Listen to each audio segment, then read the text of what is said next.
les transactivistes français protestent de la plus grande difficulté d'accès au traitement de réassignation sexuelle. La réalité, c'est que des bloqueurs de puberté sont administrés en douce à de très jeunes mineurs dans de grands hôpitaux publics.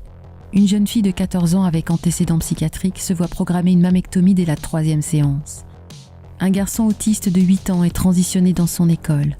Traitements hormonaux et chirurgies sont décidés en 15 minutes par des médecins généralistes débordés, sans aucun avis de psychiatre ni d'endocrinologue. Dans certains services dits spécialisés, il y a 2 ans d'attente pour une mammectomie et 7 ans d'attente pour une phalloplastie. Des influenceurs trans se transforment en dealers d'hormones sexuelles en organisant des soirées testo, au cours desquelles des gamines s'injectent de la testostérone en groupe comme si elles prenaient de la drogue. Alimenté par les circuits financiers de la transindustrie, le lobby transactiviste mène un prosélytisme redoutablement efficace.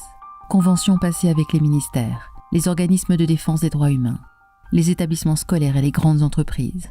Sous couvert d'inclusion des personnes LGBT, ces institutions s'engagent à défendre un agenda transactiviste qui impose partout le référentiel de l'idéologie du genre et banalise les mutilations sexuelles sur mineurs.